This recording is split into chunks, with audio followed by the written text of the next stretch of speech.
Hello everyone, peace be upon you. Before we begin, don't forget to hit the like button and subscribe, and stay with me until the end of the story.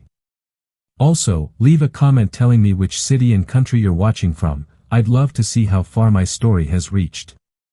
For those of you who have already subscribed, I sincerely wish you good health, ease in all your affairs, abundant blessings, and may all your hopes and dreams come true. Amen. Now, let's begin the story. Morning light slid across the glass at Denver International, turning the terminal into a field of quiet reflections. Liberty Air Flight 227 rested at the gate, the kind of airplane that made routine feel safe. People shuffled forward in that familiar airport rhythm, coffee in one hand, boarding pass in the other, thinking about meetings, family, or nothing at all. In the middle of it, a small figure moved with a pace that wasn't rushed or slow, just measured. Avery Langford kept her cap low and her backpack close, handed her pass to the agent, and stepped onto the jet bridge without a word. Row 9, seat B, window to her left, aisle to her right. She slid in, buckled, set the backpack at her feet, and took a breath like she was calibrating herself. The cabin around her carried the usual mix, a couple bickering softly about a rental car, a guy in a blazer answering emails he probably didn't have to send, a tired mom negotiating with a toddler. None of them looked twice at Avery. That was fine. Blending in was easier than explaining anything.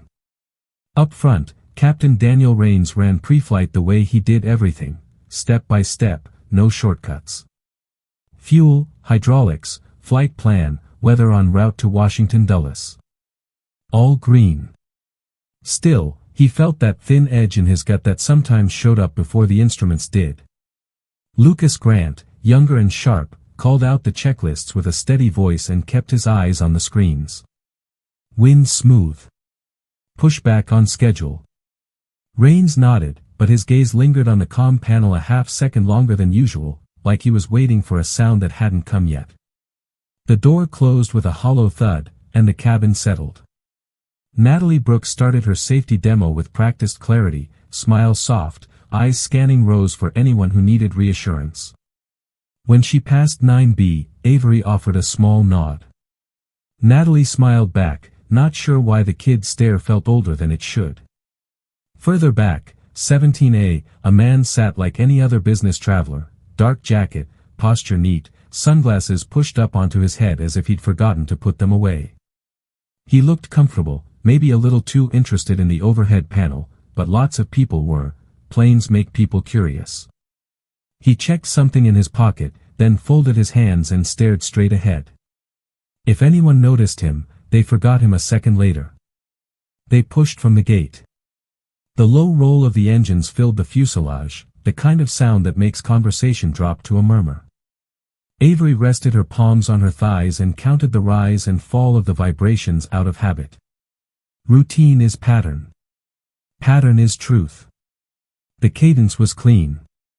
Still, she kept listening. Rains taxied onto the runway, took a breath he didn't need to take, and eased them forward. The long, even pull pinned everyone back for a beat, then the city fell away, and Colorado turned into grid and mountain and light. At 10,000 feet, the cabin leveled into that airplane hush, air moving, fans humming, the quiet clink of ice in plastic cups. Avery looked like she was just watching sky, but her eyes kept sliding to the seam of the wall and the wing root, like she could read the airplane by feel. Natalie came by with water and pretzels. Avery shook her head and said, "Thanks anyway." The couple across the aisle argued about whether DC traffic was worse than Denver, which is the kind of argument that never ends. In the cockpit, Lucas tapped a line on the NAV screen. "Minor spike on the data bus earlier. It's gone." Rains didn't answer right away. He adjusted trim by a fraction, listened to the tone beneath the tone, and finally said, "Log it." Not an alarm. Just a note. The difference matters. Avery opened her notebook, wrote 4 symbols that didn't look like letters, and closed it when a kid in 8A tried to peek. She sat back, eyes level, like she was waiting for something she hoped wouldn't happen and was ready for if it did. Outside, the sky stacked in smooth layers, blue over white, calm enough to make anyone forget that calm can change fast.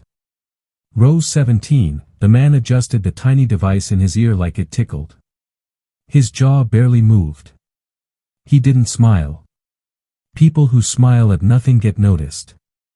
He didn't plan on being noticed. Natalie clipped the galley latch and checked on a nervous first-time flyer. Reins cleared with center and settled into cruise. Lucas cracked his knuckles once, then remembered he shouldn't and stopped.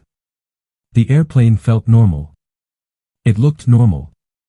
That doesn't always mean much.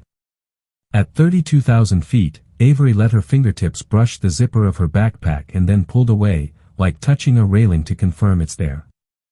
She focused on the subtle delay between the pitch change and the autopilot correction, half a beat, maybe less. Small enough to be nothing. Big enough to be something, depending on who you are. The aisle trolley rattled past. A phone chimed.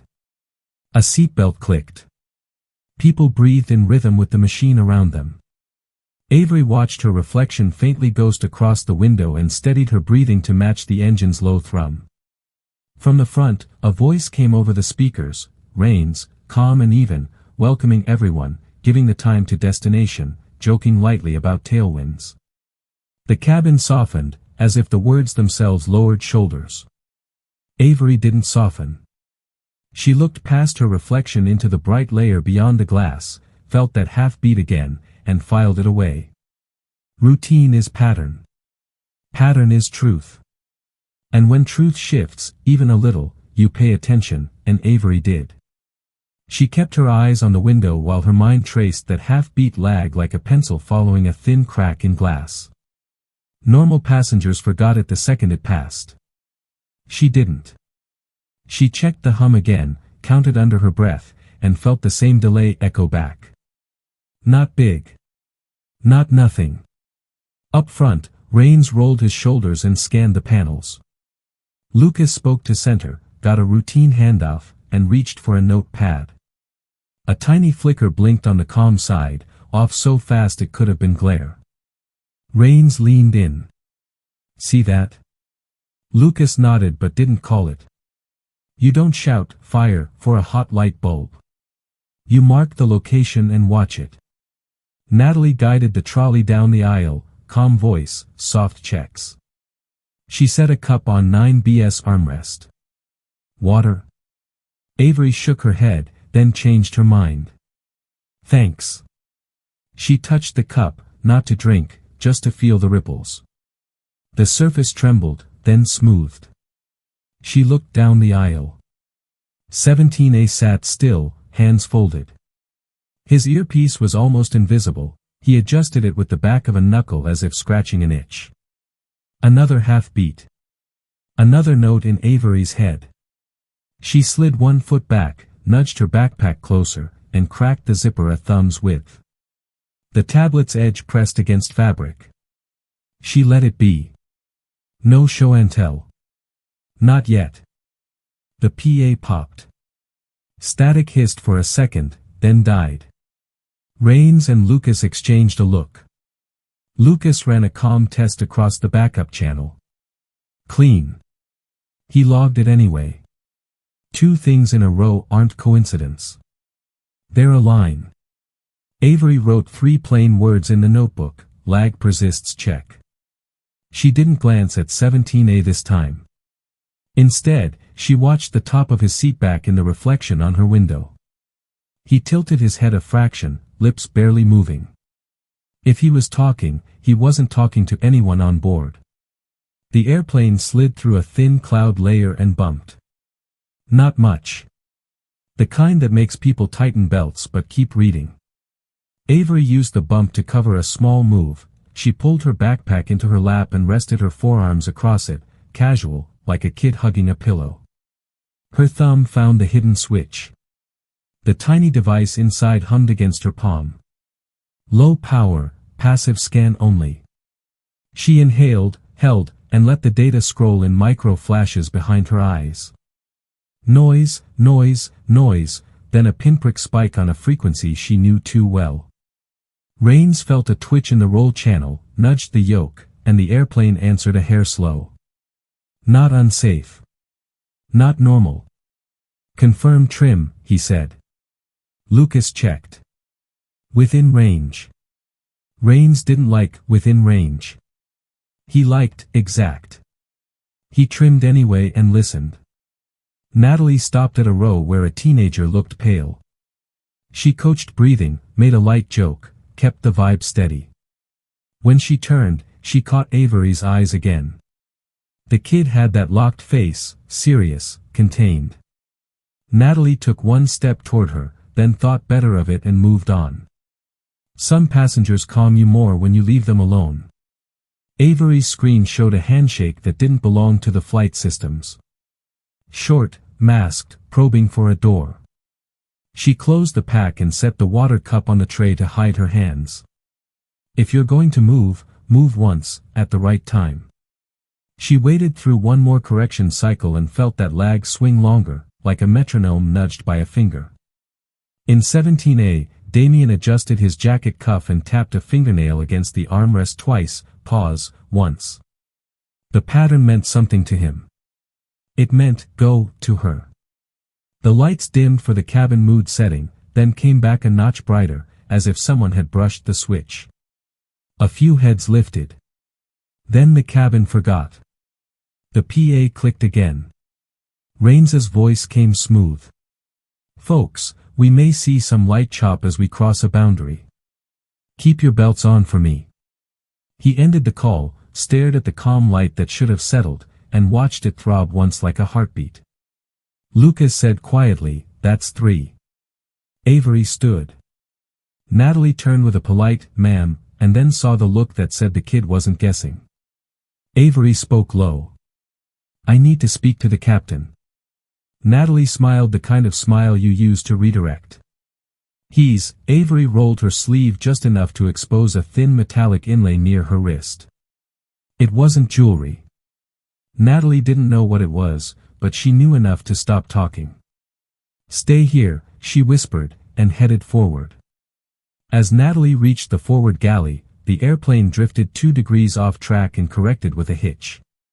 Lucas's hand tightened on the yoke. "There." Rains nodded once and unlocked the flight deck door on the interphone buzz. Natalie slipped in, breath steady. "There's a passenger. Row 9. She says she needs to talk to you." Looks like she means it. Rains almost said, "later." He didn't. Instinct outranked habit. "Bring her," he said. Natalie stepped back out, walked to 9B, and tilted her head. "Come with me." Avery slung the pack, kept her steps even, and passed 17A without turning. Damien didn't blink. The cockpit door closed behind them with a seal that cut the cabin noise to a hush. Avery stood between the seats, cap low, hands on the pack straps. Rains studied her face, the way her gaze landed and held. "Who are you?" he asked, not unkind. She spoke plainly. "Cipher 9. Lucas glanced up, unsure he heard right. Rains didn't ask for an ID. He asked the real question. "What do you see?" A slow external handshake on an internal bus, bouncing to comms. "It's masked, but the pattern's wrong. Your corrections are dragging a half beat. If you ignore it, it grows."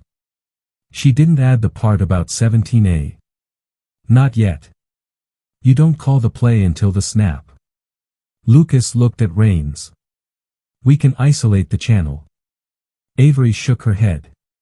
"He'll switch paths. He's testing doors." Rains felt that old edge in his gut settle into clarity. He nodded at the jump seat. "Strap in. You touch nothing without my say." Avery clipped the belt and popped the backpack on her knees. Back in the cabin, Damien stretched his fingers and turned his head like a man tired of sitting. He didn't look forward. He didn't need to. The first moves were already in motion. The engine note deepened a little as the airplane eased into a new layer. Rains kept his hands light on the controls and watched the tiny variances stack into a shape. "Okay," he said, to no one and everyone. We're not calling it. We're watching it. And if it keeps talking to us, we'll talk back. Avery's answer was simple. Then listen close. It's about to speak louder. The next correction stuttered, and the roll channel answered with a tiny wobble that only pilots and people like Avery notice. Rain steadied the yoke with 2 fingers, not overreacting. Lucas ran a quick isolate on the suspected bus and watched the spike hop lanes like a clever pickpocket. Avery didn't flinch. There, she said, eyes on the line that didn't exist for anyone else. He's probing NAV now. If you chase him, he'll run you in circles. Rains kept his tone even. Options. Avery unzipped the pack halfway, shielding the inside with her elbow. Soft cage. I'll ghost a decoy loop so the handshake wastes itself. You'll still feel bumps, but you keep authority. Lucas hovered a hand above a switch, then pulled it back. Rains's rule held, she touched nothing without his say, and they touched nothing without clarity. He nodded once. Do it. In the cabin, the mood lighting eased down a notch for cruise. Natalie checked belts and faces, calm routine in every movement. At 17A, Damien angled his head and scratched his temple like a man thinking about dinner.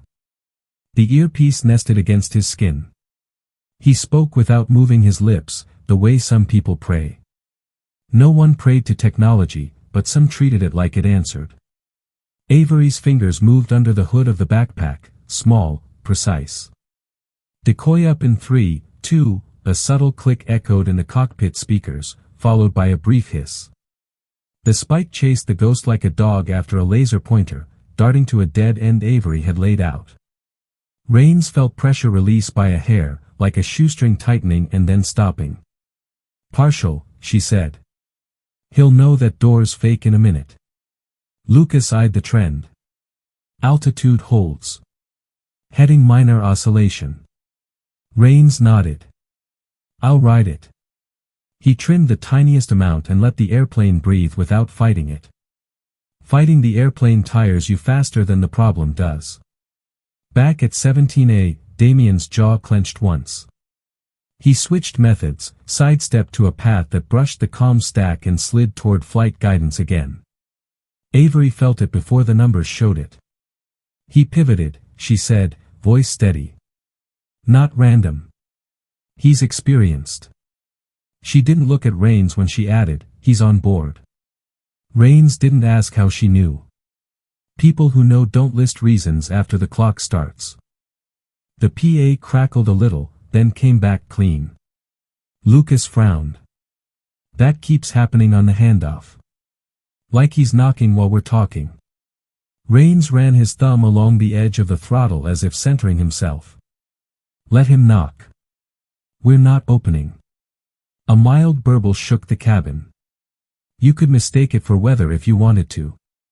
Natalie told a jittery passenger it was normal and smiled until the woman believed her. When Natalie turned, she saw Avery through the cockpit glass, profile small but still, the way a kid looks when she's doing multiplication in her head and doesn't want noise. Decoy burned, Avery said.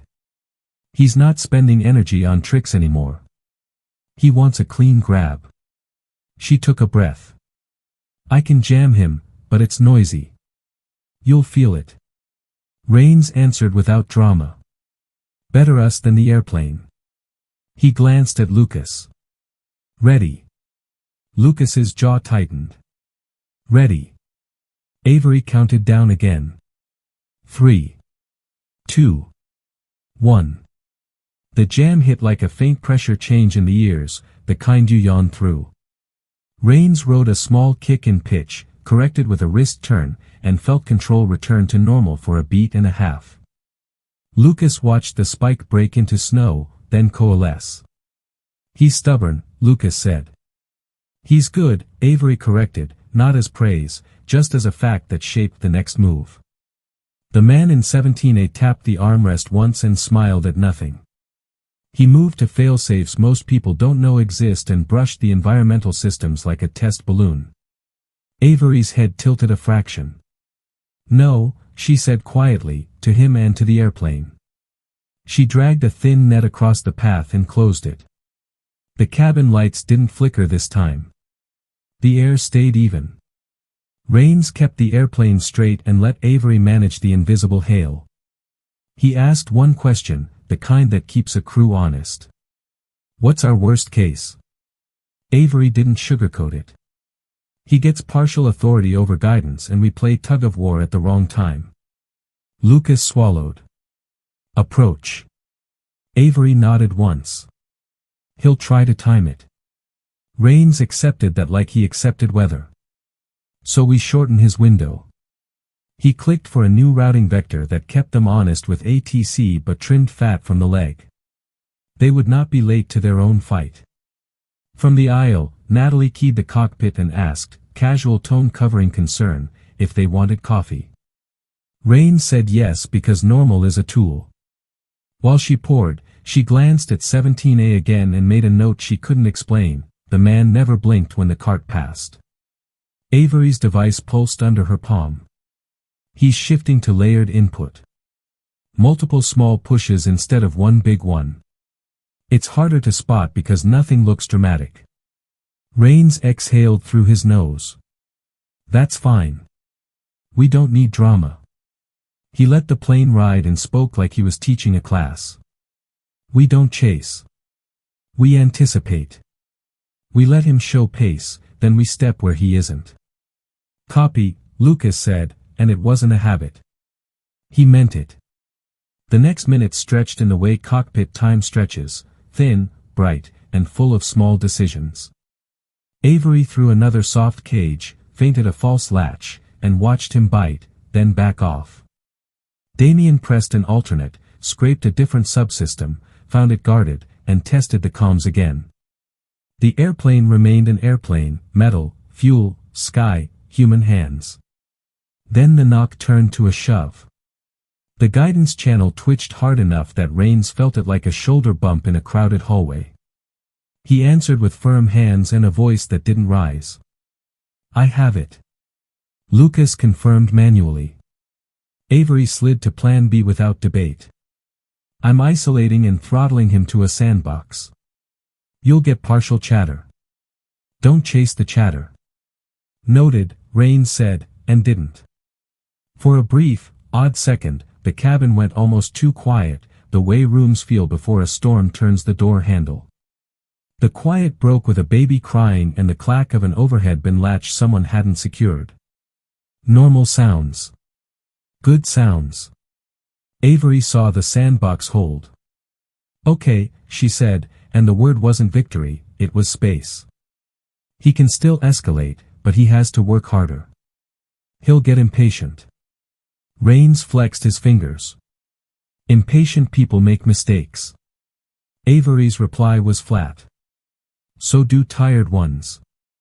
Lucas glanced at her. You need water. She shook her head. Later. The Spike tried a different costume and failed. The airplane steadied. Rains adjusted nothing and let the jet settle into its own best version of level. He kept one truth in front of him, this was going to get worse before it got simple. He didn't fear worse. He planned for it. Avery looked at the clock, then passed it. He'll test us again in a few, and when he sees it's not enough, he'll go to whatever he believes we can't ride through. Rains didn't ask what that was. He already knew the shape of it. Then we won't ride. We'll drive. The comm panel stayed quiet for 3 full breaths. Then a new tone grazed the edge of the channel, cleaner and colder, like someone who stopped pretending to be friendly. Avery nodded once, as if she'd been waiting for him to stop warming up. Here we go, she said. He's done asking nicely, and the airplane felt it immediately. The guidance channel jolted with a clean, decisive shove, no more feints, no more taps at the door. Rains caught the yoke before the oscillation could grow teeth. Lucas's eyes snapped to the flight director as the bars twitched like a lie detector spiking. Avery didn't bother looking at the pretty picture. She watched the numbers that matter when someone tries to take something that isn't theirs. Full sequence, she said. He's going for control. The comm stack chimed with a tone that didn't belong to ATC. Lucas killed audio to isolate it. The tone reappeared on a backup like a hand slapping your wrist when you change channels. Rains spoke quiet and direct. We're not playing whack-a-mole. What do you need? Avery answered the way someone answers when the decision's already made. A purge. We cut his path at the root. You'll lose most instrumentation for a short window. You'll have me, the horizon, and your hands. Lucas stared at her, then at Rains. Rains didn't hesitate. Call it. Avery turned the backpack, flipped a guard, and keyed a sequence you don't find in a manual. On my mark, she said, voice steady. Trim set. Speed set. Hold heading. When it goes dark, do not chase the ghost movements. Fly what you feel. Rains breathed once and let everything he'd learned in places with dust and heat and no runways rise to the top. Say when. She counted. 3. 2. Mark. The cockpit blinked to black like someone pulled a plug on the sky. Screens died. The panel went cemetery quiet. The engine stayed alive, the only heartbeat that mattered, rumbling clean and loyal through the bones of the jet. Rains fixed his eyes outside, took the shape of the horizon into his body, and flew. Lucas called raw cues, attitude, pitch feel, trim pressure, by instinct alone. In the cabin, the lights hiccuped, oxygen masks dropped in a yellow curtain, and a wave of breathless noise rolled forward. Natalie moved before fear could crystallize, voice calm and firm, showing passengers how to pull, how to secure, how to breathe, how to sit still. She was the kind of steady that keeps a crowd from breaking. Avery worked in silence that wasn't silent. Inside the dead panel, the bad signal thrashed like a hooked fish. She cut branches, salted paths, looped a decoy that looked like victory and then let it fall into a sealed cul-de-sac. Hold, she said, without looking up. Rains held. A small pitch burble hit, he rode it with the softest wrist input, the way you soothe a nervous horse. Lucas's breath sounded too loud for 3 beats, then fell into cadence with the engine note like he'd remembered how to be the second set of hands you want beside you on a bad night. In 17A, Damien felt the panel death through the air more than the seat, an instinct you only get by breaking things for a living. He shifted tactics, driving at environmental controls to slap panic onto the cabin. Avery had seen that move in Sims and in the worst kind of stories. No, she said, and denied him cleanly. Cabin pressure stabilized. The masks dangled useless and safe. 30 more seconds, Avery said. Rains didn't ask if she was sure. He treated time like altitude, don't waste it arguing. He kept the nose where his gut said the nose should live and trimmed by feel. The airplane stayed with him. Good machines like being flown. The first spark of life flickered on the rightmost display, then the left woke in a slow wave. Numbers crawled back from 0. The flight director rebuilt itself and stopped flailing. Lucas exhaled a laugh that sounded like surprise snapping into relief. We're back. Avery didn't smile. We're clean, not back. He'll try a last push when he realizes the front door is bricked. Rains tested very small movements, confirmed the jet was doing what his hands told it to do, and nodded like a man who's satisfied with a weld. Vector me toward Dulles, keep it tight, keep it simple. Lucas pulled the approach, recalculated with a shallower arc. ATC came through with a question that sounded like routine, and Lucas answered routine right back. Normal was a shield they held up together. Damien closed his eyes like a chess player who just lost his queen and wanted everyone to think it was part of a plan. He pressed an alternate sequence from memory, the kind you use when you burn the manual and only kept the pages you liked. The cockpit screens ticked once, just once, like a knee reflex. Avery's head tilted. There you are. She slid a final gate into place, isolated his echo, and smothered it. The line went flat.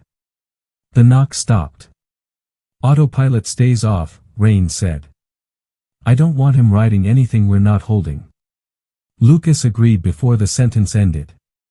Avery scanned one more layer, then closed the pack. Sandbox sealed.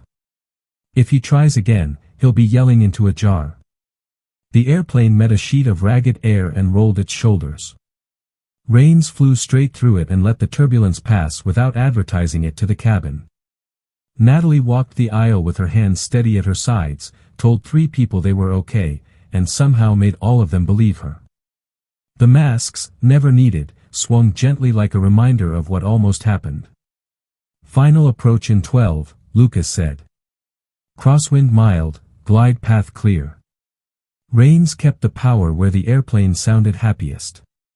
He let the nose sink the way a good plane sinks when it knows where home is. Avery watched the last few stubborn blips die and finally leaned back half an inch. He's done. Rains didn't relax, he just adjusted into landing mode, the part of flying that forgives the fewest lies. Gear, he said. Lucas confirmed. Down. 3 green. Flaps stepped out, the jet took a new posture, bigger hands out to feel the air. The runway lights rose from the haze like a line drawn for them alone. Rain centered, corrected a whisper of drift, and rode the slope as if it were a rail laid by someone he trusted. In 17A, Damien's hands were very still. People broke in different ways. Some shouted. He didn't. He was calculating consequences when the tires kissed the asphalt with a soft, honest thump. Spoilers up. Reversers deployed. Weight transferred from sky to earth in a language older than any code. They slowed. They rolled. The engine sighed. Rains brought Liberty Air 227 to taxi speed with the kind of care that says thank you without words. Lucas gave the cockpit a once-over like a medic checking a pulse after a sprint. Avery closed her eyes for a count of 2, not from relief but to mark the moment cleanly in her head. Ground gave them instructions, and they answered like any other flight on any other day. The cabin buzzed with that confused, half-whispered relief people get when they know something went wrong but can't name it. Natalie secured the masks, reset latches, and met Avery's eyes for half a second through the cracked cockpit door. She didn't say anything. She didn't need to. Rains kept them moving until the marshaller swans carved a bright box in the dusk. Brake set. Engine spun down. Systems purred, tame and ordinary. He looked at Avery, really looked, and said with simple gravity, "You kept us honest." She shrugged like a kid asked if she did her homework. "You flew the airplane." Behind them, a uniformed pair waited at the door for 17A. The man who tried to make a machine forget who it belonged to stared at nothing and finally blinked. The fight in the sky was over. The part on the ground was about to begin, and it began fast. The jetway locked, the chime sounded, and the forward door cracked open to a line of security and airport police who already knew the seat number they wanted. Natalie held the aisle, voice steady, asking everyone to remain seated. Passengers did that half-stand half-sit thing, torn between curiosity and compliance. Rain stayed in the cockpit, eyes on the overhead as if normalizing systems could erase the adrenaline still ringing in his hands. 2 officers moved straight to 17A. Damien didn't protest. He didn't speak at all. He placed his palms flat where they could see them, turned, and let himself be cuffed with a calm that made nearby passengers more nervous, not less. Someone whispered, "What happened?" Another said, "Was that why the masks?" Natalie answered with the same simple phrase 3 times, "We had a systems issue. The crew handled it." That was true, and also not the whole truth, which is how you talk when details belong to reports. Avery stayed in the jump seat until Rains gave a small nod. She unclipped, slid the backpack under the console, and stood. Lucas caught her glance. "You okay?" She nodded once. He offered a water bottle and didn't push it when she shook her head. Outside the door, boots moved, radios chirped, and the rhythm of the after-action settled into its steps. Ground security asked Rains for a brief statement before deplaning. He gave them times, headings, and effects without using the word hijack. Lucas filled in the gaps, consistent, clean. When the lead agent asked, who engaged the intrusion? Rains tipped his head toward Avery. The agent looked at a kid in a cap and then looked again, recalibrating. Name? Avery didn't answer. Rains did. She's with me right now. It wasn't a lie. It was cover. Damien passed the cockpit door flanked by 2 officers. He glanced in, a tiny flick of respect or annoyance, it was hard to tell. Avery didn't return it. She watched the line on the floor instead, as if the scuff marks there were more interesting than anything in his face. He kept walking. Passengers started to stand in real waves now as Natalie released rows by number to keep the aisle from clogging. A woman touched Avery's sleeve without recognizing her. Thank you, she said to no one in particular, grateful for landing more than answers. Avery offered a small nod and moved out of the aisle so people could go. On the jet bridge, the air smelled like terminal, coffee, cleaner, a hint of fuel. A cluster of vests and suits waited, airline ops, airport ops, federal this and that. Their questions were pointed but professional. Sequence of anomalies. Duration of dark cockpit. Environmental effects. Rains answered. Lucas added data points. When someone asked, how did you decide to purge? Rains said, judgment, and left it there. They didn't need a lecture. They needed accountability and a safe airplane. They had both. Ops gave clearance to deplane the rest. Natalie walked the cabin twice to make sure no one had left a bag, a phone, a panic. She spotted a dropped mask caught behind an armrest and tucked it away.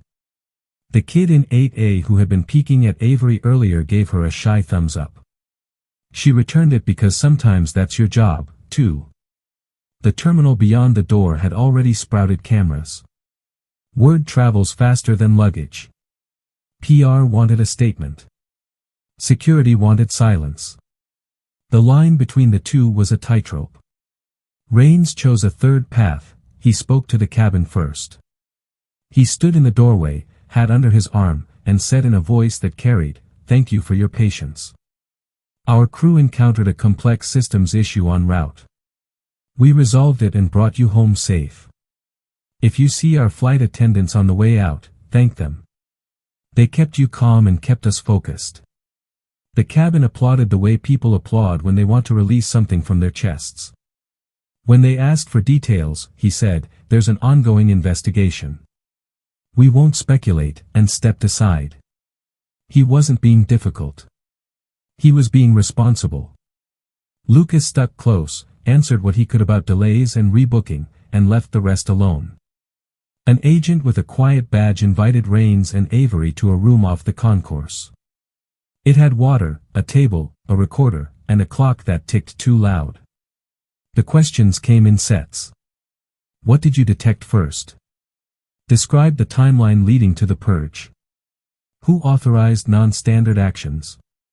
Rains kept the answers clear. I did. They asked Avery for technicals without framing them as technicals. She gave enough to show the map without handing over the keys. When they asked, how did you learn to identify a masked handshake on that bus, she said, training, and waited. They didn't press. They already knew they were the ones catching up. Out on the apron, ground crew chalked the tires, fueled the next leg, reset the cabin. Airplanes don't keep secrets for long. Mechanics saw the logs and knew something special had happened. One of them, old enough to have flown jump seats back when that was normal, knocked on the cockpit door and just said, "Nice work," to no one in particular, which meant to everyone. Natalie found Avery at the end of the hall staring at a muted TV cycling headlines with no facts. She touched her elbow lightly. You need anything? I'm good, Avery said. Natalie lowered her voice. You were brave. Avery shook her head. He was, and tipped her chin toward the flight deck. Natalie didn't argue. She smiled, small and real, and let the kid have the last word. They kept Avery out of the media. That wasn't hard.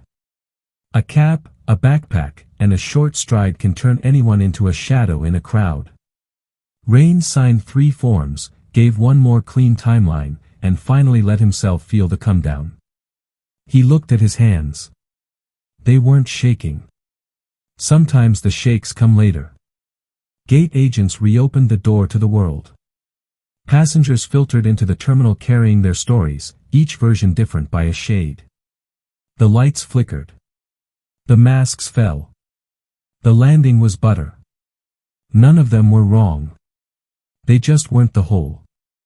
Before they split, Raines stopped Avery near the window where dusk was burning into night over the tarmac. He spoke quiet, so it landed. You did what had to be done at the speed it had to be done. That's rare. Avery looked at the reflection of the airplane in the glass, not at him. You flew it. He nodded once, accepting his share and refusing more. Security would handle Damien now.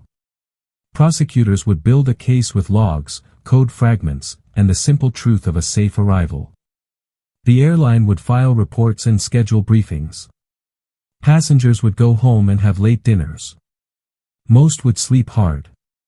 A few would wake at 3 a.m. and listen for an engine that wasn't there. Avery tightened the strap on her backpack and squared it between her shoulders. She wasn't waiting for a pat on the head or a speech. She was checking exits, next steps, the quiet habits of someone who never assumes a story is finished just because a chapter closed. She took a breath that felt like the first normal one in hours and let it out slow. Get some rest, Raines said. She didn't promise she would. He didn't need her to. He touched the brim of his hat, old school, and walked back toward the airplane because captains always go back once more. Night settled on Dulles like a switch being turned. The runway lights drew lines into the dark. Somewhere behind glass, a crowd still asked what had happened. In here, they already knew enough. The crisis was over, the plane was safe, and the people were going home. The sky had tested them. The ground would judge what came next. It did so in the plainest ways first, forms on clipboards, badges at doors, a conference room with humming AC and paper cups that tasted like cardboard. Raines sat straight, hat on the table, while Lucas walked through the timeline again for a new set of ears. The investigators didn't posture. They asked tight questions, nodded at tight answers, and wrote. When they turned to the kid in the cap, the room shifted a click softer. In your words, one said. Avery gave them the beats, not the heroics, a handshake where it didn't belong, a decoy, a jam, a purge, a cage. She didn't mention fear, because fear hadn't helped, discipline had. Security briefed the outcome like a weather report, the suspect in 17A in custody, devices seized, chain of evidence intact, no injuries in the cabin, masks deployed but never needed, landing uneventful by the only definition that matters, wheels down, controllable roll, engines spooling at idle where they belong. Someone asked Raines if he'd do anything differently. He thought about it like he was checking an approach plate one last time. I'd ask for coffee earlier, he said. A line of dry smiles cut the tension. Then he added, and I'd listen to my gut just as hard. They released the crew into the terminal night. Dulles glowed with that late-hour calm, cleaners moving in waves, announcements bouncing off tile, a last round of flights drifting toward gates like pieces returning to a board. Natalie hugged one of the attendants from a neighboring flight who'd been texting updates through doors she couldn't open. She and Avery exchanged a look that wasn't goodbye so much as we did our part. Lucas offered the kid a fist bump without making it a big deal. She returned it the same way. At the window, the airplane sat under ramp lights like a stage set after the actors leave, still grand, still itself, just quiet. Raines stood beside Avery and let the silence do some of the talking. People will say you're gifted, he said finally. Maybe you are. What mattered up there wasn't a gift. It was judgment under pressure. That's earned. She took that in like an instruction, not a compliment. You flew the thing, she said. We both worked, he corrected gently. That's how this stays simple. Downstairs, a door opened, and two agents led Damien across the concrete toward a vehicle idling near the fence line. He didn't turn his head. He didn't shout. He walked like a man who'd gambled on people forgetting how to be responsible and lost. Avery watched without heat. She didn't savor it. She filed it. News finally got a sliver of official text, and the airport screen cycled a caption that said, "Technical issue resolved." People at gates barely looked up. That's the trick about safety, when it works, it disappears. A toddler waved at the big windows, a teenager filmed a time-lapse, a couple argued softly about a rideshare. Life resumed on schedule, because it's supposed to. Avery's phone buzzed with a message that used no names and gave no praise, status. She typed back the only word it required, secure. A beat later, good. Debrief later.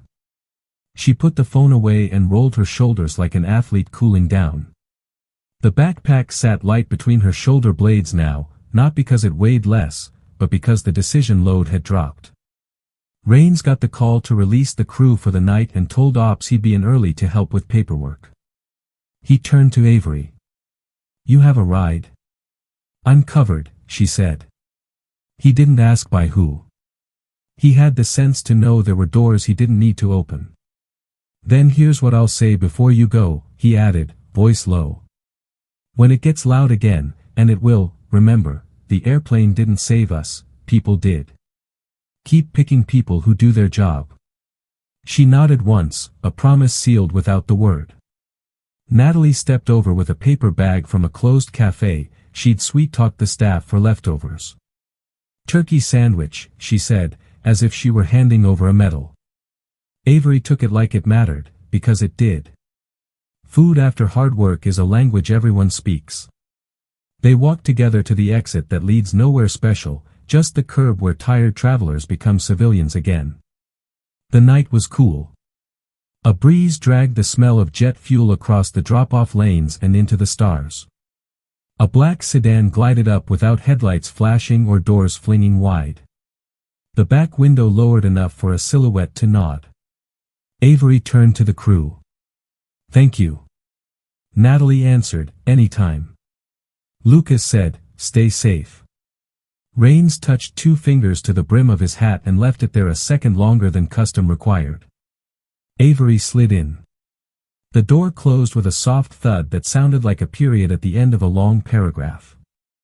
The sedan folded into the stream and was gone, not fast, just certain. Rains watched the taillights shrink and thought, not for the first time, that the right people show up where they're needed, and the world works because most of them never ask for applause. They broke apart the way crews do after a long day, brief shoulder claps, half smiles, a promise to text if anything changes. Natalie went to the parking garage. Lucas checked his phone and shook his head at 3 missed calls from a number that always calls when you're in the air. Rains took the quietest hallway back toward operations and paused at a window for one last look at the airplane. Good night, he said to it, not superstitious, just grateful. Later, in a hotel room with blackout curtains and a TV she didn't turn on, Avery ate half the sandwich, set the rest on the desk, and opened the notebook. 4 symbols went on the first line. She closed it and stared at the ceiling until the day rewound to a point before alarms and masks.